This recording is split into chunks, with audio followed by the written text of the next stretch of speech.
All right, so getting laid off sucks. I should know because it happened to me about 6 days ago. And to be honest with you, I'm still processing all of it. It's a very weird feeling to be in this position where your job is just eliminated for the most part. From my perspective, a little bit impersonal. Got an email and it said my position was no longer available. I've seen videos out there of people talking to HR and other people, and they are told, hey, your job is no longer there. You're let go. This feels a little bit different, and it sucks. It really does. Now, I know that this is just maybe the natural progression of companies. I don't fully understand it, to be honest with you. I don't understand how companies who are seeking great talent are able to just let great talent go without any due process.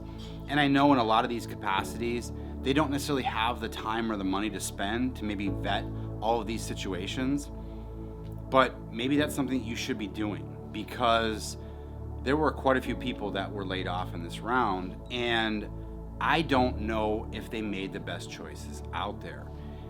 And what does that do for the company moving forward? If you're trying to propel your company to greatness, letting go of some of your best individuals probably doesn't seem like the smartest thing to do.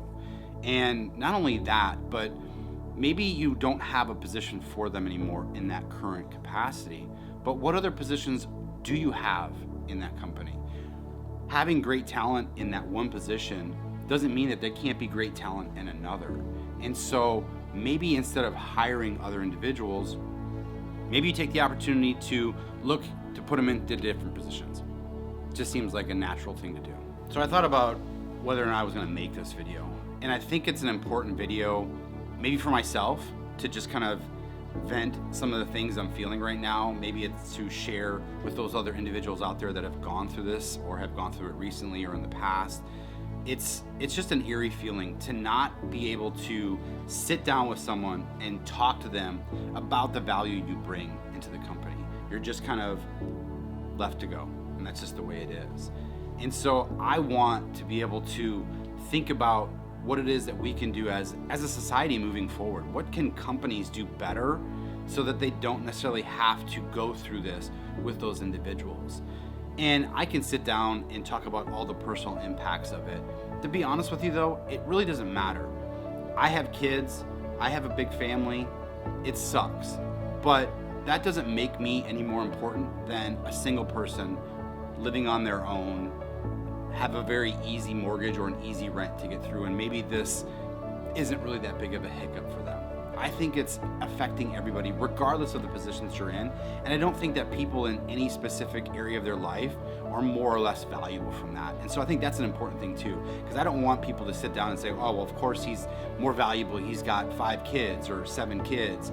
He's not. I'm not more valuable than anybody else. I think this impacts people regardless of the state of your life. But that's why I think companies need to be thinking about this more strategically.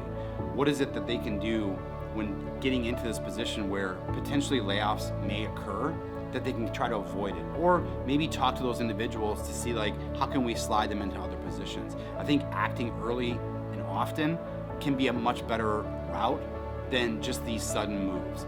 And again, like, they're sudden for us. I don't know how sudden they are for the senior leaders out there, but they're sudden for the people that are impacted.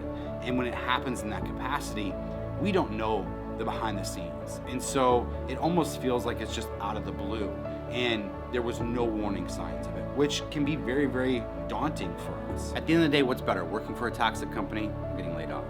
Kind of a hard thing to tell. But I can tell you that there is a little bit of sense of relief when I think about it from that capacity. I get stressed out at work, which, I mean, it's a natural thing. Everyone gets stressed out at work. I don't think people should look for jobs they don't get stressed out. I mean, that would be great, but at the end of the day, like, it's work. You know, sometimes you're gonna get stressed out, it's just the way it is. But when does that stress become toxic? And how long can you take when you're in those toxic environments before you kind of shut down a little bit? And I think that's when people also need to start thinking about their well-being, their mental health, things of that nature, where we can't let these companies that run toxic environments to continue on this path. And the more we stay there, maybe the more footing they get into that environment, and they never want to change, because why should they? They'll just keep moving people in and out at will. So be thinking about that as well. At the end of the day, make sure you're always taking care of yourself. I know it's going to be hard out there, and if you've gone through these layoffs and you need some support and there's something I can do for you, please feel free to reach out. Remember, elevating yourself to the next level, it starts with a single step. And sometimes that single step, it can be a bitch. But take it. I'll see you next time.